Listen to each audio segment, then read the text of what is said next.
እንዴት ናችሁ ክብራትና ክብሯን? የቆሰላ አንበሳ እየተባለ የሚገኘው አርሰናል ዛሬ ከስፖርቲንግ ሊዝበን ጋር በስታዲዮ ጆዜ አልቫሌድ ይጫወታል። ሪያል ማድሪድ ከባየር ሙኒክ የሚያደርጉትም ጨዋታ ትኩረትን ስቧል። እነዚህ ጨዋታዎችን በተመለከተ ዝርዝር ጉዳዮችን እየነገርናችሁ እንቆያለን። የአውሮፓ ቻምፒየንስ ሊግ ወሳኝ ምዕራፍ ላይ ይገኛል። በቻምፒየንስ ሊጉ ደግሞ በእነዚህ ሁለት ጨዋታዎች ዛሬ ምሽት 4 ሰዓት ላይ በሳንቲያጎ በርናቦና በሊዝበን ላይ በስታዲዮ ጆዜ አልቫሌድ የሚደረጉትን ለጨዋታዎች በተመለከተ በትኩረት የምናነሳቸው ነጥቦች አሉ። ግምቶቻችሁን ላኩልን።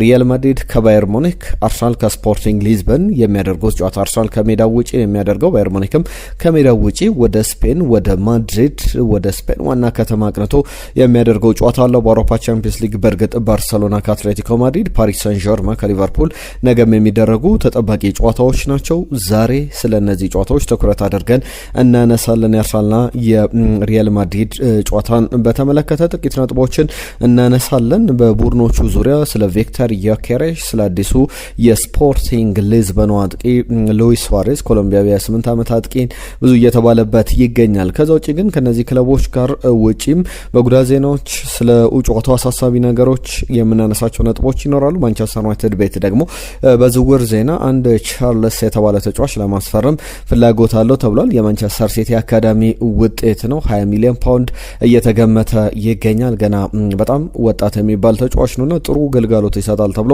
ይጠበቃል። ስለ ማንቸስተር ዩናይትድ ስለ ብሩኖ ፈርናንዴዝ አሁን ማንቸስተር ዩናይትድ ባለፉት ቀናት ላይ ልምድ ሲያደርግ ነበርና እነዚህ ቀናት ቆይታውን የተመለከቱ ጉዳዮችን እናነሳለን። የማንቸስተር ዩናይትድ ቡድን ወደ አየርላንድ አቅንቶ ያደረጋቸው ልምምዶች አሉ። አሁንም በቀጣይ ቀናት በዛው ቆይታ ያደርጋል። ከቸልሲ ጋር በተያያዘ ሪስ ጄምስን የተመለከተ ጉዳይ እናነሳለን። ለሁሉ በርከት ያሉ የዝውውር ሀሳቦችንም እየነገርናችሁ እንቆያለን። የእናንተን ሀሳቦችንም በመሀሉ አነሳለሁ። በርከት ያሉ ጉዳዮች ትናንትና ተነስተዋል። በጻፋችሁልን መልእክቶች መሰረት ምላሾቻችሁን እንዲሁም ሀሳብ አስተያየቶቻችሁን እናቀርባለን። ይህንን ቪዲዮ ላይ ካድርጋችሁ ጀምሩ።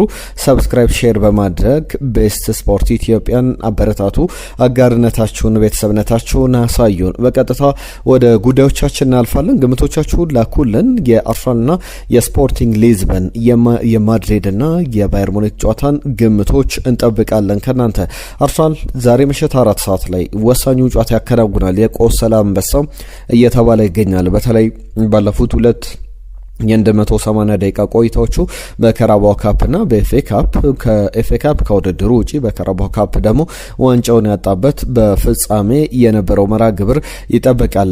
ሚኬል አርቴታ ቡድን እንግዲህ አሁን ባክቱ ኖርማል ወደ መደበኛው የአርሰናል እንቅስቃሴ መመለስ አለበት። ባክ ቱ ባክ ሽንፈቶችን አጋጥሞታል። በተከታታይ ሁለት ጨዋታዎችን ከተሸነፈ በኋላ አሁን መስመር መያዝ ያለበት ጊዜ ላይ ይመስላል። ፓኒክ አድርጓል የሚሉ አስተያየቶችን ስንሰማ ነበር። በአርሰናል በኩል እነ ጋሪ ሊንከር ለምሳሌ አርሰናል ትናንትና በልምምድ ላይ አንድ ልምምድ ሲያሰራ ምስሎች ወጥተው ነበር። ይህ ልምምድ በሚኬል አርቴታ ቡድን ውስጥ ተጫዋቾች 4-4 ይሆናሉ። በእግራቸው ኳስ ኮንትሮል እንዲያደርጉና ያንን ኳስ ደግሞ ወደ ታለመብለት ቦታ ቅርጫት አለ የቆሻሻ ማስቀመጫ እዛ ውስጥ ለመክተት ነው። ከላይ ግን ጭንቅላታቸው ከስር ኳሱ ላይ ትኩረት ያደርጋል። የተቀባበሉት አራቱም አራት ማዕዘን ቅርጽ ይዘው የሚንቀሳቀሱት። ከላይ ደግሞ ስክሪፕቶ አለ። በሁለቱም በኩል የሚጽፍ ስክሪፕቶ ነው።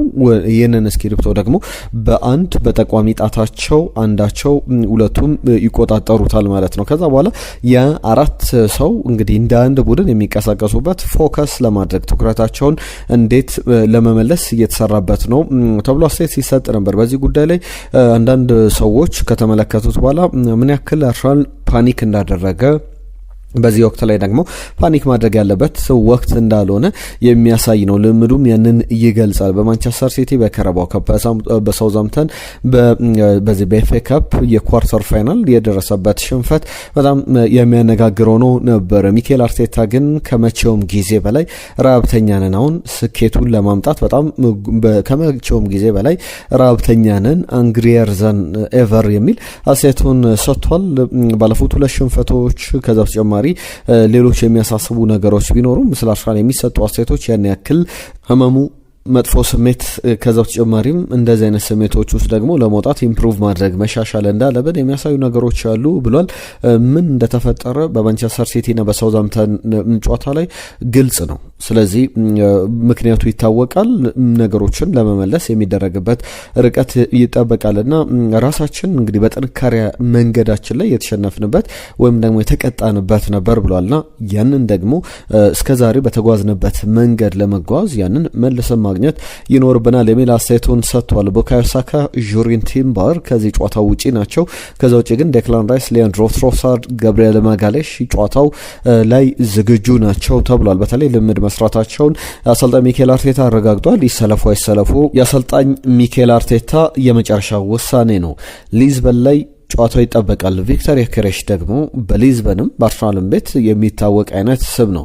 በ102 ጨዋታዎች 97 ግቦች 28 ለግብ የሆኑ ኳሶችን አቀብሏልና በዚህ ጨዋታ ላይም ስለሱም ብዙ ይጠበቃል። የስፖርቲንግ ሊዝበኑ አሰልጣኝ ቅድም መግቢያ ላይም ሳነሳው ነበር። አንዳንድ ጊዜ የቆሰለ አንበሳ በጣም ከጠንካራው ከጤነኛው አንበሳ የበለጠ ያሰጋል። ምክንያቱም ያለ የሌላ አቅሙን ይዞ የሚገባበት ነውና አርሰናል ባለፉት ጨዋታዎች ላይ የደረሰበት ሽንፈት የደረሰበት መበሳጨትን ለመቀልበስ የሚገባበት ነውና ሪዮ ቦርጎስ የስፖርቲንግ ሊዝበን ዋና አሰልጣኝ ያነሷቸው ጉዳዮች አሉና እንደ ቆሰለ በተለይ እንደ ቆሰለ ሰው በጣም ቢስት ሆኖ በጣም አውሬ ሆነው የሚመጡ ናቸው። እንደ ቆሰለ እንስሳ በጣም አውሬ ሆነው የሚመጡ ናቸውና ለዛም ለኛ በጣም ነገሩን ያከብድብናል። ጨዋታው በጣም ፎከስድ ሆነው በጣም ተነሳሽነታቸው ከፍ ብሎ በኢንዲቪጁዋልም እንደ ኮሌክቲቭም እንደ ጋራም እንደ ቡድንም ብዙ ነገራቸውን አሳድገው የሚመጡበት ነው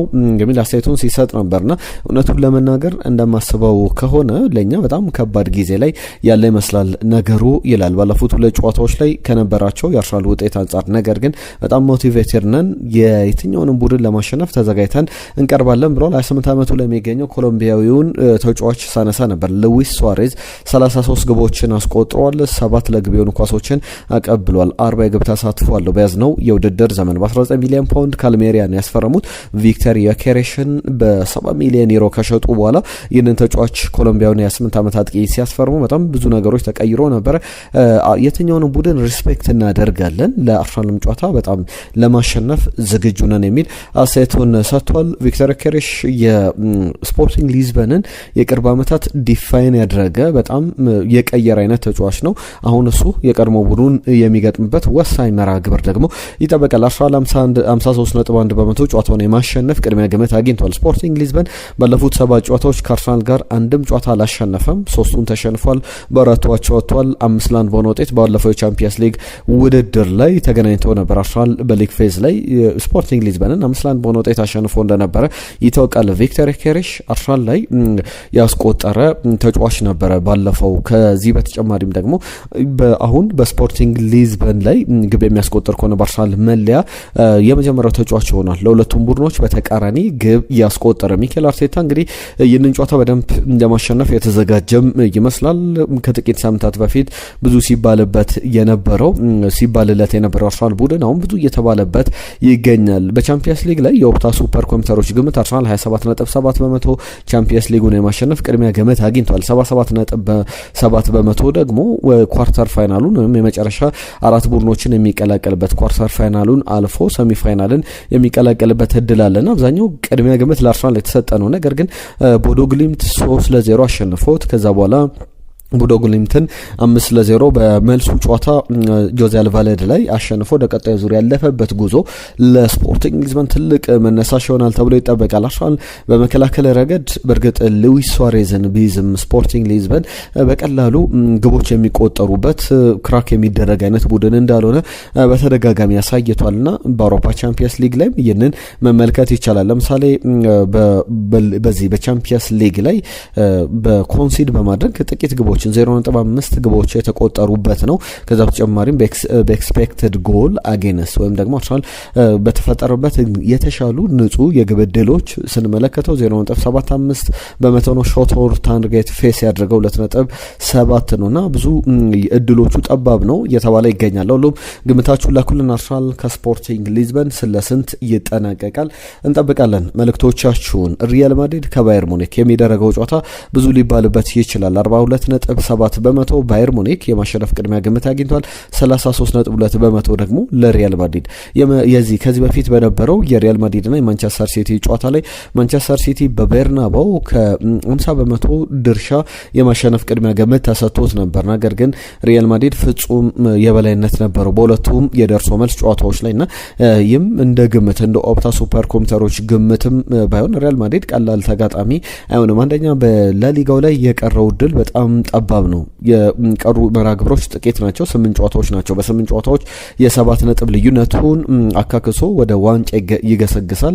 ባርሰሎናስ ነጥብ ይጥልለታል የሚለው በጣም ጠባብ ድል ያለው ይመስላልና የአውሮፓ ቻምፒየንስ ሊግ ብቸኛ አማራጩ ነው። ሪያል ማድሪድ ደግሞ በአውሮፓ ቻምፒየንስ ሊግ ላይ ያንን የማድረግ ችግር የለበትም።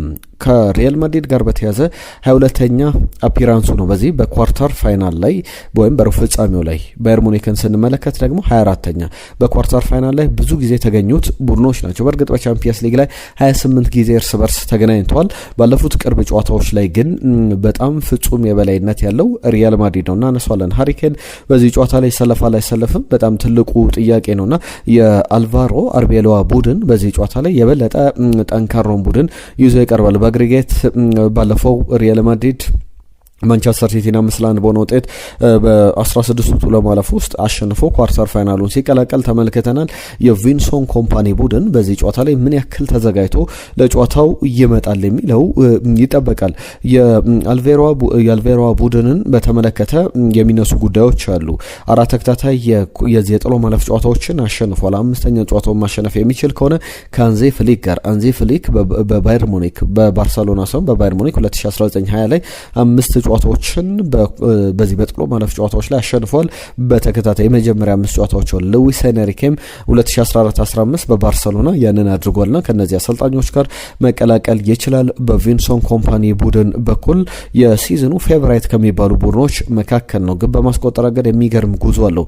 በ10 ጨዋታዎች 32 ግቦችን አስቆጥሯል። ከዚህ በፊት 2019-20 ላይ አንዚ ፍሊክ ቡድኑን ይዘውት በነበረበት ወቅት ላይ በአጠቃላይ በቻምፒየንስ ሊጉ ላይ 3.9 ግቦችን በአቬሬጅ በአማካይ በአንድ ጨዋታ ከሞላ ጎደል 4 ግቦችን እንደማለት ነው። 1972-73 ላይ ደግሞ 3.7 ወደ 3.7 ግቦችን በየጨዋታው ያስቆጥር ነበር በአቬሬጅ። በያዝነው ውድድር ዘመን ደግሞ 3.2 ነው። ጥሩ ቁጥሮችን ያስመዘገበበት ነውና ለምሳሌ ባለፈው ውድድር ዘመን የቪንሶን ኮምፓኒ ቡድን በ14 ጨዋታዎች 31 ግቦችን አስቆጥሮ ነበር። ዘንድሮ ግን ገና ከወዲሁ በ10 ጨዋታዎች 32 ግቦች ላይ ደርሷል። ከባለፈው ዓመትም የተሻለ ቁጥሮችን አስመዝግቧል።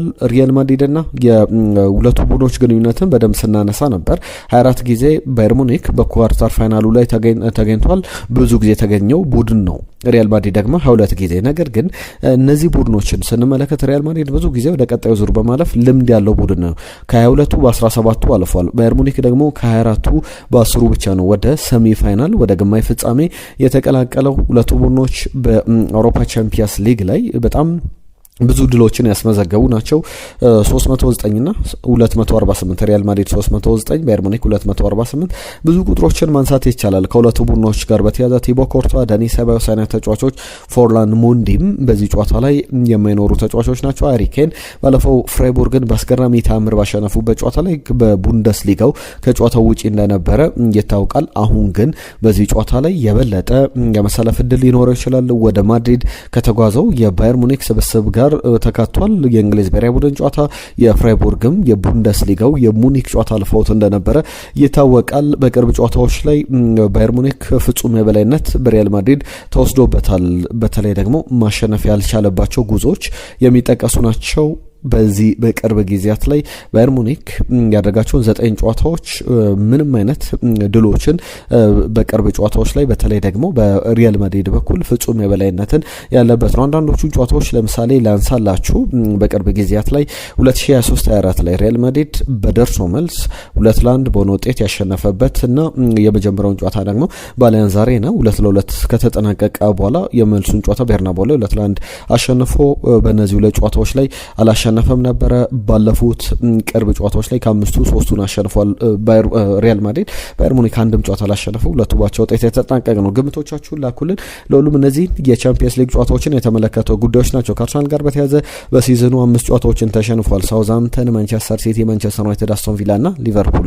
ሌላ ሽንፈት ወይስ ደግሞ ሌላ ትልቅ ድል በባለፉት ጨዋታዎች በኋላ የሚቀርብ ሌላ ድል ሆኖ ይጠበቃል? ቪንሰንት ኮምፓኒ ባየር ሙኒክን እየመራ ትልቅ ድል ይጠብቋል። ቻምፒየንስ ሊጉን ከሚያሸንፉ ቡድኖች መካከል ቅድሚያ ግምት አግኝቷልና ቤስት ቨርዥን ለሆነው ለሪያል ማድሪድ ተዘጋጅተናል ያለው በሰጠው አስተያየት ላይ። ያ ማለት ሪያል ማድሪድ በላሊጋው ላይ ደካማ ቢሆንም ለሱ ሳይሆን ማንቸስተር ሲቲ ላሸነፈው ሪያል ማድሪድ የምንዘጋጅበት ጨዋታ ነው የሚል አስተያየቱን ሲሰጥ ነበር። አልቫሮ አርቤሎዋ ደግሞ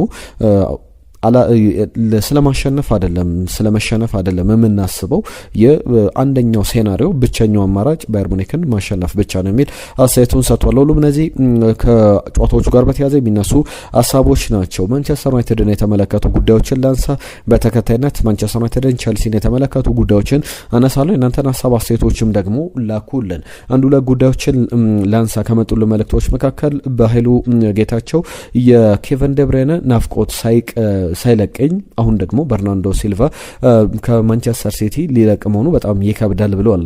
በጣም ለሊጉም ድምቀት የነበሩ ተጫዋቾች ናቸው። በተለይ በርናንዶ ሲልቫም ኬቨን ደብሬንም ለአመታት በደንብ ማንቸስተር ሲቲን አገልግሏል። ፕሪሚየር ሊጉን አሳድገዋል ማለት ይቻላል። በአውሮፓ ትልቅ ተፎካካሪ ቡድን፣ ተፈሪ ቡድን ማድረግ ችሏል ማንቸስተር ሲቲን። አህመድ ከጅቡቲ ያነሳቸው ጉዳዮች አሉ። የገቢ መጎዳት ለአርሰናል የራስ ምታት መሆኑ አይቀርም። አርቴታ እያፈገፈገ ጥንቃቄ የተሞላበት አጨዋወት እየተከተለ በየአመቱ ያለ ዋንጫ የሚያስቀራቸው የአርቴታ ጉዳይ ነው የሚል ነገር አንስቷል። አርቴታ አሁን ሰልችቶኛል ብሎናል። ከማንቸስተር ሲቲ ተጫዋቾች ጋር በተያያዘ ምርጥ ዝውውሮች ተብሎ ያያ ቱሬ ትናንትና 9ኛ ደረጃ ላይ መቀመጡን ሳነሳ ነበረ ከኬቨን ደብሬነ ካርሊንግ ብራውት ሃላንድ ቀጥሎ። ነገር ግን በዛ ደረጃ አይደለም የሚቀመጠው፣ ያያ ቱሬ 3ኛ ደረጃ ላይ ነው ብሎናል። አህመድ ከጅቡቲ የላከልን መልእክት ነው። ነጅብ ሰንገሩ ያነሳቸው ጉዳዮች አሉ። ሊድስ ዩናይትድ ከዌስትሃም ዩናይትድ በጣም ጥሩ ጨዋታ ነበረ ብሎናል። በርናንዶ ሲልቫን በተመለከተ በጣም ምርጥ እግር ኳስ ተጫዋች ነው ብሏል። ቸልሲ አሁንም ቢሆን ለፍጻሜ የማለፍ ዕድል አለው በኤፍኤ ካፕ ላይ ብሏል። ስለ ማንቸስተር ዩናይትድ አንደኛ ግብ ጠባቂ እንዲሁም ሌሎቹ ጋርናቾን በተመለከተ ትናንትና ያነሳውላችሁ ጥያቄዎች ነበሩ። በነዛ ጉዳዮች ላይ እነዚህ የሙት ተጫዋቾች ናቸው ጋርናቾ ማለት የሚል አስተያየቱን ሰጥቷል። ማቲያስ ኩና 50-50 ናቸው ከማርከስ ራሽፈርድ ጋር የሚል ንጽጽሩን አስቀምጦልናል። እንዳላይ ከደብረ ዘይት እናመሰግናለን ስለ ጻፍክልን ሀሳብ። ማንቸስተር ዩናይትድ የሚያስፈልገው አማካይ ለእኔ ሳንድሮ ቶናሊ ነው፣ የካዝሜሮ ትክክለኛ ተተኪ እሱ ነው ብሏል። አርሰናል በቃ ሰዓቱ ነው ነጥብ የሚጥልበት። ማንቸስተር ሲቲ ደግሞ በደንብ ግስጋሴውን የሚቀጥልበት ነው። ሊቨርፑል አርነ ስሎትን እንግዲህ ካላሰናበተ ከዚህ የባሰ ውጥንቅጥ ውስጥ ይገባል የሚል አስገራሚ አይነት አስተያየቱን ልኮልናል። ከደብረ ዘይት እንዳላይ የላከልን መልእክት ነው። ከልብ እናመሰግናለን። በርናንዶ በሲቲ ቢቆይ ደስ ይለኛል፣ ግን ሲቲ እሱን ማስጨነቅ ያለበትም ምክንያቱም ሁሉም ነገር ለማንቸስተር ሲቲ ሰጥቷል። ለምሳሌ ቻምፒየንስ ሊጉን ጨምሮ የሚል ነገር ልኮልናል። አብዲ ከልብ እናመሰግናለን። ሽመልስ ከኳታር ዶሃ ፕሮግራሙ በጣም ጥሩ ነው፣ ነገር ግን ሰዓት ይጨመር የሚል ጥያቄ አቅርቦልናል። እናመሰግናለን፣ እናስተካክላለን። ሆምሲድ የጻፈልን መልእክት አለ ከአርሰናል ዝውውሮች ጋር በተያያዘ ፓማባይ ከልብ እናመሰግናለን። ሬድዋን ሁሴንም እንዲሁ ሁላችሁንም ከልብ እናመሰግናለን ስለ ጻፋችሁልን መልእክት። ለሁሉም የማንቸስተር ዩናይትድን ጉዳዮች ላንሳ። ከዩናይትድ ጋር በተያዘ ባለፈው አርሰናል ላይ ግብ ያስቆጠረው ቻርልስ ለማስፈረም ፍላጎት አለው ተብሏል። እንደ ሜል ስፖርት ዘገባ የሜል ስፖርቱ ጋዜጠኛም ዳቪድ ካይንት ይዞት የወጣው ዘገባ በጣም እያነጋገረ ይገኛል። 20 ሚሊዮን ፓውንድ የተገመተ ተጫዋች ነው። ከተጫዋቹ ጋር በተያዘ የማንቸስተር ሲቲ አካዳሚ ውጤት ነው። በማንቸስተር ሲቲ አካዳሚ የተመለከት ነው። ከ21 ዓመት በታች በዚህ በኖርዘርን አይርላንድ ብሔራዊ ቡድን ውስጥም የምንመለከተው ነውና በተለይ ከተጫዋቹ ጋር በተያዘ 2023 ላይ 11 ሚሊዮን ፓውንድ ተከፍሎበት ከማንቸስተር ሲቲ ወደ ሳውዛምተን የተቀላቀለ ነው። በወቅቱ ደግሞ የማንቸስተር ሲቲ አካዳሚው የማንቸስተር ሲቲን አካዳሚ ተጫዋች ሲያስፈርሙ በሳውዛምተን በኩል የሳውዛምተን አመራሮች መካከል ያውኑ የማንቸስተር ዩናይትድ ስፖርቲንግ ዳይሬክተር የወቅቱ ዳይሬክተር ኦፍ ፉትቦል የሳውዛምተን ጄሰን ዊልኮክስ ናቸውና በጣም የሚያስገርም ግጥምጥሞች ነው።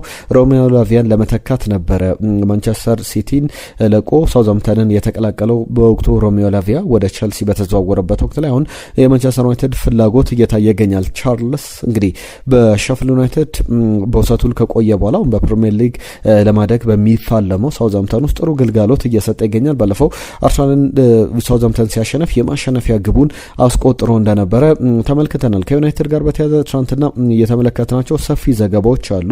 ከነዚህ መካከል የብሩኖ ፈርናንዴዝ ጉዳይ ምን ያክሎቻችሁ ብሩኖ ፈርናንዴዝን እንዳሰልጣኝ ትመለከቱታላችሁ? ትልቅ ዘገባዎችን ተመልክተናል። ብሩኖ ፈርናንዴዝ በአካዳሚ ተጫዋቾች በኩል እድገታቸውን እንዳሰልጣኝ በማንቸስተር ዩናይትድ በኩል ይከታተላል።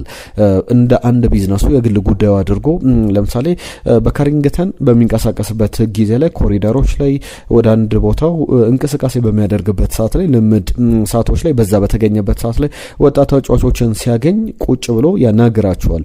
እነሱም ብቻ አይደለም በካሪንግተን ባይገኙ እንኳን አንዳንድ ወጣት ተጫዋቾች ለምሳሌ በውሰት ውል ወደ ሌሎች ክለቦች አምርተው በዛ ክለብ ቆይታም ነበረባቸው ሰዓት ላይ ምን ያክል አፕዴቶች እንዳሉ ምን አዳዲስ ነገሮች እንዳሉ ስለ ተጫዋቾቹ አዳዲስ ጉዳዮችን በመጠየቅ ከነሱ ጋር ቆይታ ያደርጋል። ምን መሻሻል እንዳለባቸውም በደንብ ያስረዳቸዋል። በሜዳ ላይም ለምሳሌ ልብ ብላችሁ ከተመለከታችሁ እነ ቤንያሚን ሼሽኮን ቆመው ሲያስረዳ ከጨዋታዎች መጠናቀቅ በኋላ ሙቭመንቱን እንዴት ማድረግ እንዳለበት፣ እንዴት ኳስ መቀበል እንዳለበት፣ እንዴት እንቅስቃሴዎቹን ማስተካከል እንዳለበት ሲያስረዳው በየጨዋታዎች ላይ እንመለከታለንና የብሩኖ ፈርናንዴዝን አንበልነት ታያችሁት። እዚህ አትሌቲክ ላይ ሰፊ ዘገባን ተመልክተናል። ፓትሪክ ዶርጉን በተመለከተ፣ ሊሳንድሮ ማርቲኔዝን በተመለከተ ወደ አየርላንድ የማንቸስተር ዩናይትድ ቡድን ሲጓዝ ከቡድኑ ጋር ተጉዟል። በቀጣይ ጨዋታ ላይ በሙሉ ጤንነት ይመለሳሉ ተብሎ ይጠበቃል። ከዋናው ቡድን ጋር ልምድ እየሰሩ ይገኛሉ። አንድ ሌግዠሪየስ የተባለ ካርተናውስ የተባለ ቤት አለ። ትልልቅ ሜዳዎች አሉት። በጣም የቤተ መንግስት ያክል ሌግዠሪየስ በጣም ውድ ቅንጡ የተባለ ቤት ነውና በዚህ ቤት ውስጥ የማንቸስተር ዩናይትድ ልምምዶች በቀጣይ ቀናት 3 ቀናት ውስጥ 1-2 ቀናት ልምድ ተሰርቷል። ለቀጣይ ለሊድስ ጨዋታ በዛ እየተዘጋጀ አየርላንድ ውስጥ ደብሊን ውስጥ ቆይታ እያደረገ ይገኛልና በዚህ ቡድን ውስጥ ደግሞ ፓትሪክ ዶርጉና ሌሳንድሮ ማርቲኔዝን ተመልክተናቸዋል። ሙሉ ልምድ ከቡድኑ ጋር እየሰሩ አንድ አስገራሚ ጉዳይ ላንሳ ከፖል ስኮልስ ጋር በተያዘ ነውና አንድ ቪዲዮ ላይ ዘ ጉድ ኤንድ ዘ ባድ ፉትቦል ፖድካስት ላይ ቀርቦ ነበርና የማንቸስተር ዩናይትድ ተጫዋቾች ይሸጡ ይቆዩ በሚለው ላይ ሀሳብ እንዲሰጥ ተጠይቆ ነበር። ኬፕ ሴል ይቆዩ ይሸጡ እያለ ናስር ማዝራዊ ተብሎ ስም ይጠራለታል ይሸጥ ይላል። ፓትሪክ ዶርጉ ይሸጥ፣ ሌኒ ዮሮ ይሸጥ፣ ሉክሾ ይሸጥ፣ ሜሰን ማውንት ይሸጥ፣ ማኑኤል ኡጋርቴ ይሸጥ፣ ጆሹዋ ዘርኬዝንም ሲጠየቅ ይሸጥ ይላል። እናንተ ከነዚህ ተጫዋቾች ውስጥ አይሸጥ ብላችሁ መቆየት አለበት ብላችሁ የምታስቡ ተጫዋች ካለ እስቲ ሀሳብ አስተያየቶቻችሁን ጻፉልን። ለሁሉም ብዙ ጉዳዮች የሚነሱበት ሀሳብን እያነሳንላችሁ እንገኛለን። ከዝውውር ዜናዎች ጋር በተያያዘ ሌሎችን ሀሳቦች አነሳለሁ። ቸልሲ ቤት ግን አንድ የጉዳት ዜና አለ። ሪስ ጀምስን የተመለከተ ነው። በጣም ፕሮግረስ እያደረገ ይገኛል። በጥሩ መንገድ ከተጠበቀው ጊዜ በላይ ቶሎ ወደ ሜዳ ይመለሳል የሚል ዘገባን ዘጋርዲያን ይዞ ወጥቷል። ይብየም ቢያዝ ነው የአፕሪል ወር ተጀምሯልና ዛሬ አፕሪል 7 ላይ እንገኛለን። የወሩ መጨረሻ ላይ ወደ ሜዳ ይመለሳል የሚሉ ዘገባዎችን ዘጋርዲያን ይዞ ወጥቷል። ከቸልሲ ጋር በተያያዘ ቸልሲ ግብ ጠባቂ ፍለጋ ላይ ይገኛል። ከነዚህ ከሚፈለጉ ግብ ጠባቂዎች መካከል የሰንደርላንዱ ሩበን ሮፊስ ዘንድሮ ሰንደርላንድ ወደ ሊጉ ሲያድግ በሚገርም ብቃት ሰንደርላንድን እያገለገለ ይገኛልና ቸልሲ ይህንን ተጫዋች ለማስፈረም ፍላጎት አለው የሚሉ ዘገባዎች በስፋት ወጥተው ተመልክተናል። ሌላኛው አርሰናልን በተመለከተ እየወጡ ያሉ ዘገባዎች አሉ። ክሪስቲያን ኮፋንን ለማስፈረም በጣም ፍላጎት አለው። ጀርመን ላይ በጀርመን ክለቦች ላይ ብዙ ዘገባዎችን ይዞ የሚያወጣው ጋዜጠኛ ክርስቲያን ፋልከ በተደጋጋሚ ሰሞኑን ሲዘግብ ነበረ። ማምሻውንም የተመለከትነው ዘገባ 19 ዓመቱን ካሜሮናዊ ከሳሙኤል ኤቶ የተሻለ ሳሙኤል ኤቶ እየተባለ ይገኛል። በብቃት ደረጃ ከሱ የተሻለ ከሳሙኤል ኤቶም የተሻለ ብቃትም በሜዳ ላይ ለማሳየት ሁሉም ፍጥነትም ፊዚካሊቲውም ቴክኒካል እንዲሁም ታክቲካል አቢሊቲውም በደንብ አለው የሚባልለት በ40 ጨዋታዎች 8 ግቦችን 7 ግቦችን አስቆጥሯል። 8 አሲስቶችና 15 የግብ ተሳትፎ አለውና ይህንን ተጫዋች አርሰናል አሁንም በ65 ሚሊዮን ዩሮ አካባቢ ለማስፈረም እንቅስቃሴ ያደርጋል የሚል ፍላጎቶች እንዳሉት የሚያሳዩ ዘገባዎች በስፋት ወጥተው ተመልክተናል። ሁሉም እነዚህ በስፋት የሚነሱ የአርሰናል ጉዳዮች ናቸው። የሪያል ማድሪድ ጨዋታ ላይ ግን ቅድም አንድ ያላነሳሁት ጉዳይ አለ። እነ ጁድ ቤሊንጋም ሌሎችም ተጫዋቾች ወደ ሜዳ የሚመለሱ የሚጫወቱ የሚሰለፉ ከሆነ ለምሳሌ በሪያል ማድሪድ 6 ተጫዋቾች አሉ። አልቫሮ ካሬራስ፣ ቹዋሚኒ፣ ጁድ ቤሊንጋም፣ ከላን ኤምባፔ፣ ቪኒ ጁኒየር እና ዲያን ሆችሰንን በተመለከተ በዚህ ጨዋታ ላይ በባየር ሙኒክ ጨዋታ ላይ ቢጫ ካርድ የሚመለከቱ ከሆነ የቀጣይ ጨዋታ ያልፋቸዋል ተብሏል። ግምቶቻችሁን ላኩልን። ስለ ጨዋታዎቹ ሀሳብ አስተያየቶቻችሁን እንጠብቃለን። ለሁሉም በርከት ያሉ ጉዳዮችን አነሳል። ለአብሮነታችሁ ለሰጣችሁን ጊዜ ከልብ እናመሰግናለን። የዛሬን እዚህ ላይ ያጠናቀቅን። ሰብስክራይብ፣ ላይክ፣ ሼር እያደርጋችሁ ቤተሰብነታችሁን አሳዩን። መልእክቶቻችሁን እንጠብቃለን። ነገ በስፋት እንወያይባችኋለን። የዛሬን እዚህ ላይ ያጠናቀቅን። ጤና ይስጥልን።